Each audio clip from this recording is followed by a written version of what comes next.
So our next section here, we're going to begin looking at the four paths that I have mentioned a few times. We'll give just a short overview of the four paths, and then we'll look this morning at the first two of those four paths, and then next week we'll look at the others. So the four paths are the version of Tibetan Buddhism that looks at the 9 jhanas that we went through, and then in a more consolidated manner puts these together into just 4 versions. It makes it a little bit easier to consider. So the first version is the path of individual liberation. And the path of individual liberation is one that is also sometimes called the path of the elders. This is the path most closely associated with the historical Buddha. Originally, there were 18 different schools that developed from the teachings of the Buddha. Only one of those survives today. That is the path of Theravada. And so it's based on the Pali Canon that we talked about. It has also gone through various transitions and modifications. So even though it is most closely associated with the teachings of the historical Buddha, we don't have any way of knowing that it's exactly what he taught. Okay? It's one of those 18 schools, so we don't know to what extent the other schools, since they no longer exist, may have had a better idea of what that was or was not. So it's all we have, so we use what we have, and it becomes the foundation of this developmental process from a Tibetan point of view. And then the second of them is the path of altruism, the path of the Mahayana, and the path of the Bodhisattva, different ways of describing that particular one. The main difference here is that it also takes into account the model of the Buddha himself. He shared what he had learned, his experience. And so instead of focusing on the individual liberation, it focuses on the liberation of all sentient beings. That's the altruistic intention that is included in that title, if you will. So we have this intention to achieve enlightenment and help all sentient beings achieve enlightenment. Now, of course, there are a few differences in terms of the actual practices and so forth, and we'll talk a little bit about that here in a moment. And then the third one is the path of Tantra, the path of transformation. And this path, or Vajrayana, this path is a path of deity practice primarily. Deities actually begin to show up in the Mahayana or path of altruism, some of the bodhisattvas, for example. But then when we get into the path of Tantra, we incorporate a separate tradition, Tantra, which was incorporated both into Buddhism and into Hinduism separately, but it did not belong to either of them, if you will. It was a separate practice that then became included in those. And so you put together the deity practices, the tantric practices, and that became the path of Tantra, or Vajrayana Buddhism, what we sometimes just call Tibetan Buddhism, because that's where it was best preserved over time. And we looked at last time, Buddhism became almost wiped out in India because of the invasions, the Muslim invasions. That then became the safe haven, if you will, was in Tibet, where most of the things became preserved. So that is the path of Tantra. Now, the path of Tantra also includes something called Dzogchen, great perfection. But it's a very different kind of a practice. It, for the most part, does not use deities. And so I've broken that out as the fourth path by itself, because it is so different than the others. It's usually taught as the highest level of the path of Tantra, but in my case, I've broken it out as a separate one. And there have been some other people that have done that as well, so I'm not the only one. And so this becomes the path of great perfection, or Dzogchen. The first part of that is very much like something called Mahamudra, You may have heard that term as well. But it also includes some things that are totally unique to that path. So we talk about it as a separate path altogether. So those are the 4 paths that we're going to be looking at throughout the remainder of this course. So give you a little bit more detail on some of these then. The path of the individual liberation, the get my pronunciation, Shravakayana, okay. The Shravakas were the hearers, the monks and the nuns, if you will. And so their primary practice dealt with the 4 Noble Truths, the Eightfold Path, Vipassana kinds of meditation, and a realization of selflessness, the idea of no self, and the achievement of nirvana, the sense of peace and happiness, but peace and happiness primarily for oneself. Okay? Now the second group then is the Pratyeka Buddha. The Pratyeka Buddha Yana then is the Yana form of this, also known as solitary realizers. These are the yogis and the yoginis that I mentioned before, going out and practicing on their own. They focus primarily on karma, the causality aspect, and the selflessness of persons and phenomena, not just persons, but self and other phenomena. Focus primarily on shamatha meditation and achievement of arhathood for one's self. Now, this is the way the Tibetans break this up. In reality, those are really much more merged with each other than that. I don't think that they're nearly as unique. The most unique part of it is the fact that some of them were monks and nuns, and some of them were yogis and yoginis, although monks and nuns often practiced as yogis and yoginis too. They often would study and then go out and meditate on their own, and come back for more teachings, and cycle back and forth and so forth. So the distinction is not nearly as clear as this makes it sound. The path of altruism, here the Mahayana, the focus on emptiness and compassion. Compassion being the key part here is part of that. So it includes monks and nuns as well as lay practitioners, and of course also some yogis and yoginis as a part of that. They focus in terms of practice on what is called the 6 perfections. The 6 perfections are generosity, ethical discipline, patience, persistence, and then concentration or contemplation and wisdom. So we've seen all of those things before. It's just a different way of organizing them. It's not particularly unique. The meditations are pretty much the same. The contemplation is of vipassana, or usually it's the contemplation or concentration is shamatha type of meditation, and the wisdom is more the vipassana kind of meditation, and then the merging of those together. They also talk about accumulation of merit and wisdoms. We have the 2 accumulations, merit and wisdom. Merit comes from virtuous actions, and the wisdom comes from the meditation.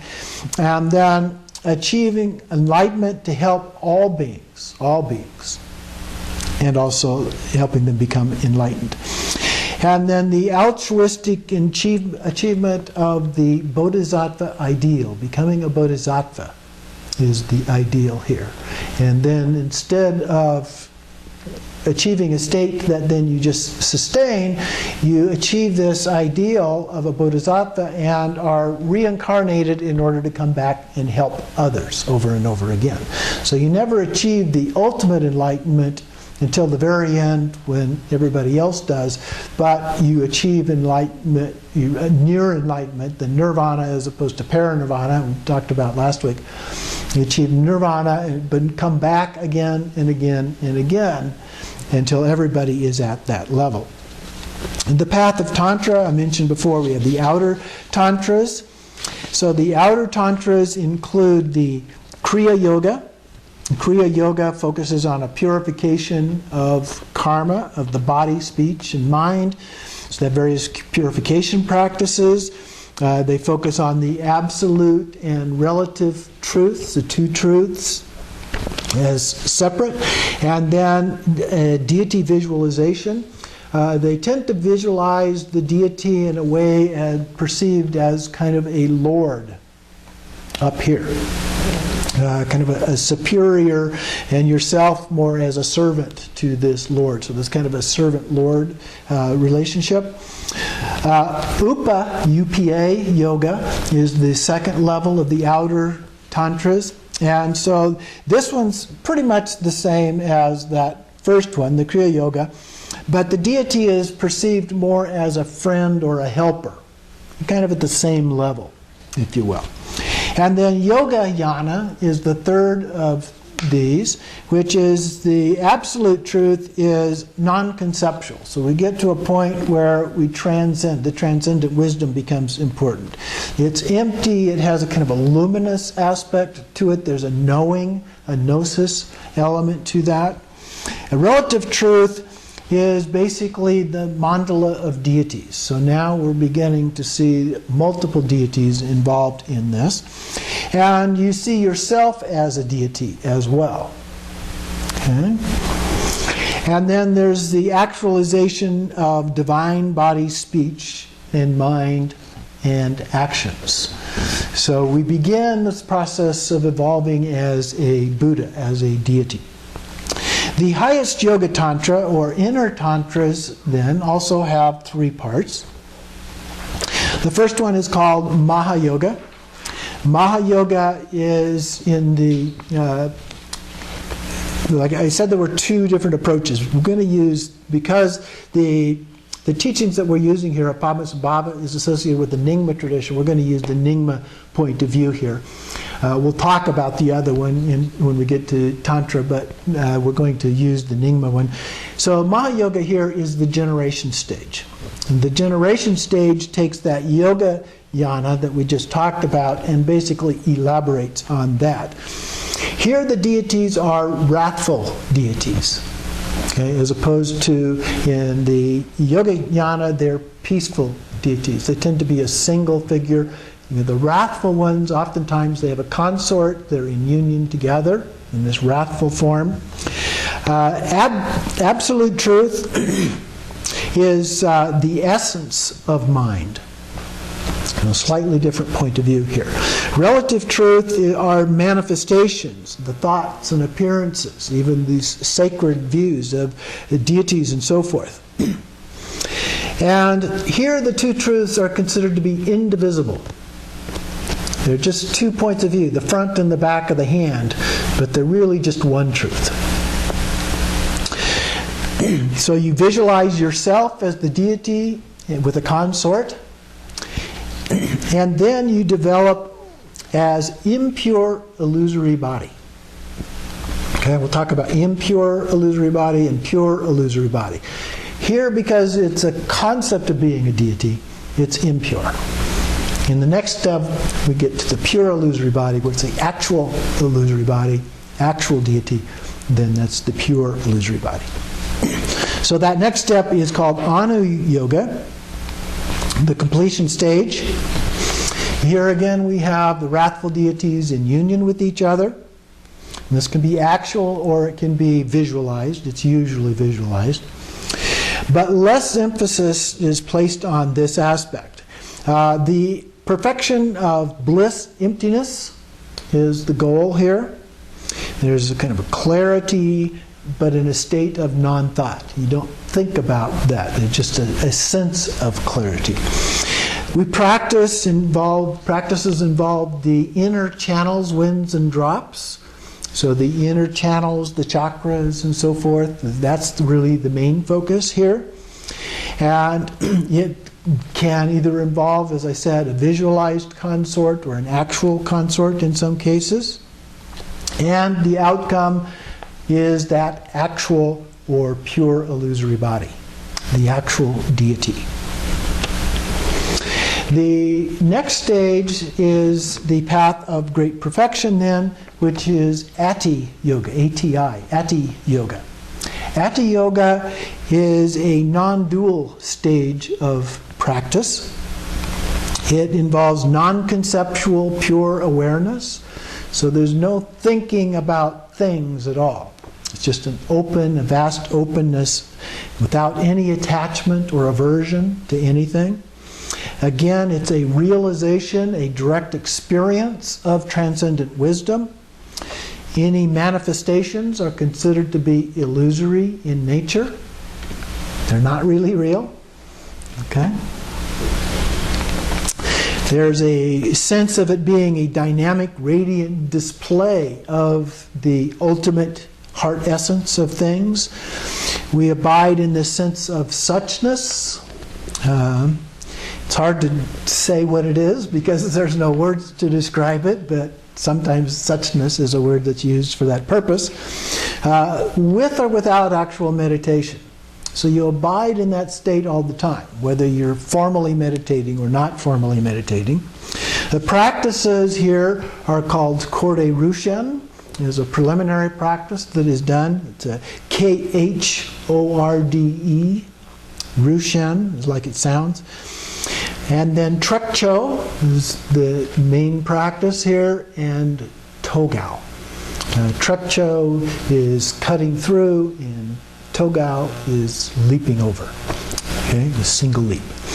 And the goal here is achievement of a light body or rainbow body.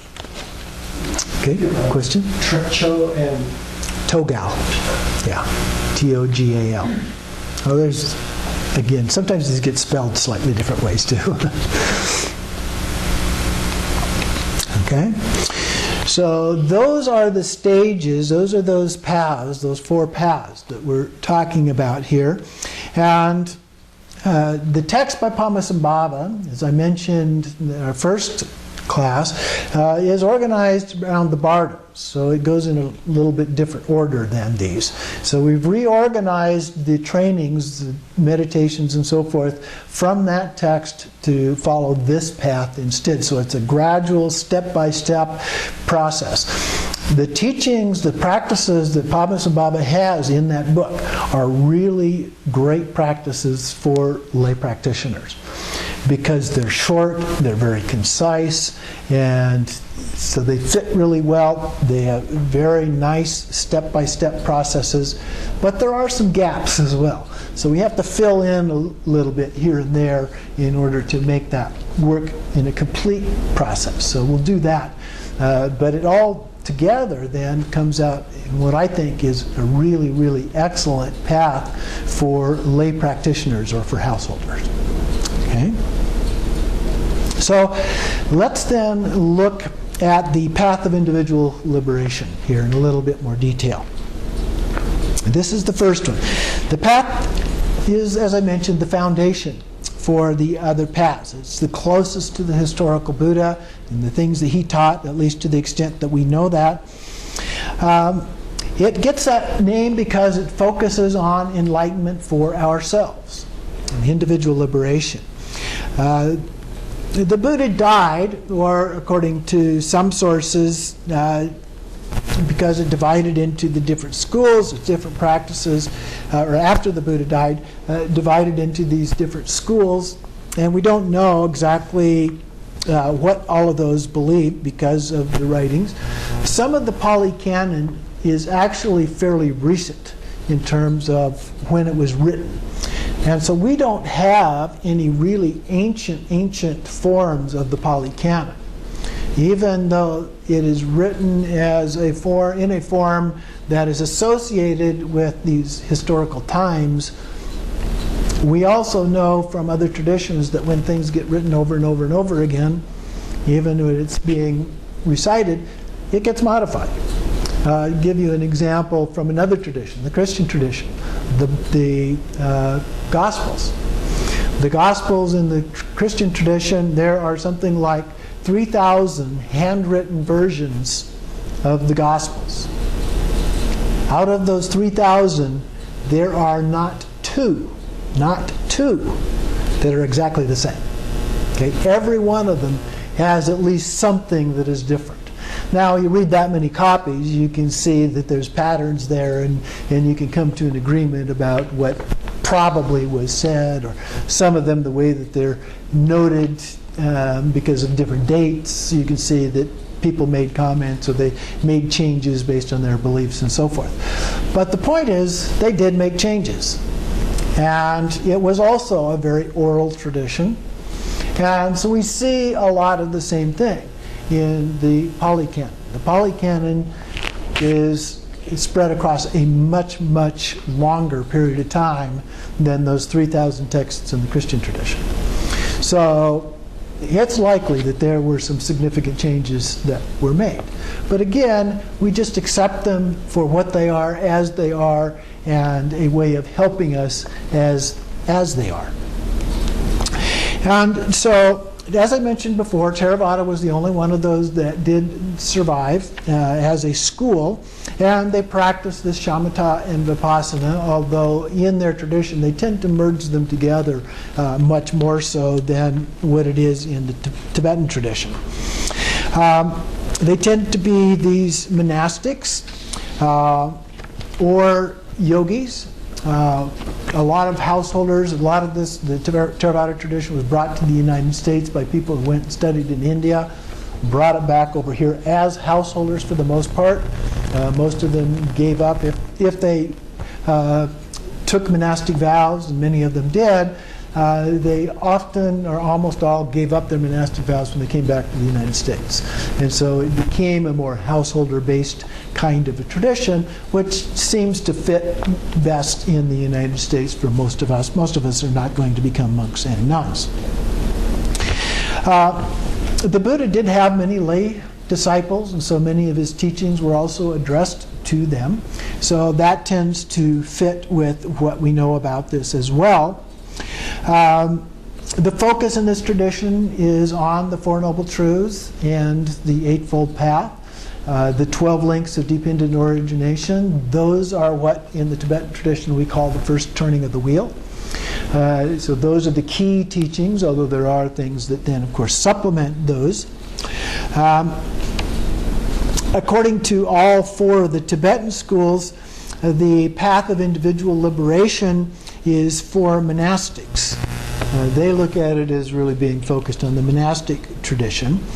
And development of this special insight, the wisdom aspect, in terms of lack of dependent origination. So from the Tibetan point of view, the wisdom aspect that they focus on for this path is the lack of dependent origination. So as we go through this path as a practice, that's going to be the focus in terms of the wisdom aspect of our practice.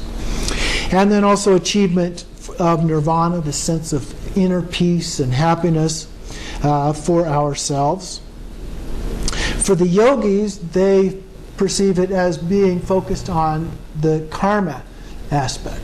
In reality, they both focus on both of those things, karma, and then the selflessness of persons and other phenomena. The differences, as I mentioned, are not always clear. There's a lot of overlap between them. But they do become the basis for all the rest of Buddhism. And so by going through and doing some of these practices, that gives us a good foundation then for moving forward in the other areas. His Holiness Dilgo Khyentse Rinpoche is said to have folded his hands in the prostration mudra whenever he encountered someone as a part of this tradition. They tend to wear saffron robes. If you've seen people with saffron robes, that's probably the tradition. So he would fold his hands and bow to them anytime he encountered people from that tradition. He was a Tibetan Buddhist. And so when he incorporated it, he would say something like, how fortunate we are to still have the banner of Shakyamuni Buddha, the lion of the Shakya, Shakya Singye. And so he had great depth of respect for the people who do this practice. And so I think that's important as well. We should all maintain respect for the people who choose to do that practice. One form of Buddhism is appropriate for some of us, other forms are appropriate for others of us. Whichever one works, okay? That's the basic idea. We should not denigrate other forms of Buddhism in any way. In fact, there is a vow when we get to the path of Tantra, you should not denigrate any other form of religious perspective. Christian, Muslim, or any of the other ones. Then the next one is the path of altruism, the bodhisattva, this bodhisattva ideal, to actually be a bodhisattva. And so in this one, we have one who's taken this vow to remain in samsara for as long as sentient beings exist. So until everybody has attained enlightenment. And then they are willing to endure whatever suffering, whatever unhappiness that they might experience as a part of reincarnating into samsara. Just because they've achieved this high level doesn't mean they're not going to experience some of those things. But they're willing to do that, to put up with it.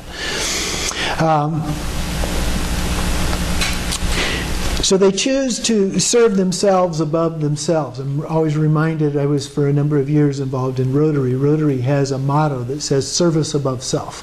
You know, it's kind of like that. They're willing to actually put others above themselves in terms of that sense of service. So with the concept of the bodhisattva, which was based on the Buddha himself, seeing what the Buddha did to give these teachings to others to help them, benefit them, they wanted to mimic that as a role model. And we want to help others as well. Now these bodhisattvas we now idealize as, in the Tibetan tradition, as deities. Okay? But in the path of altruism, they were distinctly bodhisattvas as opposed to deities. So some of the well-known deities from the path of altruism: Amitabha, the Buddha of boundless light; Maitreya, now the Buddha of the future; Avalokiteshvara, or Chinrezi in Tibetan, the male Buddha of compassion; green and white Tara, both female Buddhas of compassion; Manjushri, the Buddha of wisdom. So those are all names of individuals who were in the path of altruism considered to be bodhisattvas, but in Tibetan Buddhism have become deities, okay? Buddhas, full Buddhas. So they can manifest in many ways, both as bodhisattvas and as Buddhas. So these all appear as, in the Tibetan tradition, as peaceful outer Buddhas. Okay, so when we look at them, outer deities, when we're talking about this breakdown of outer and inner, these are ones that appear in the outer Buddhas. We visualize them as being outside of ourselves for the most part. And sometimes then we become them in the end. Okay? So that is the first two paths of the four paths, and we'll talk about the other two next week.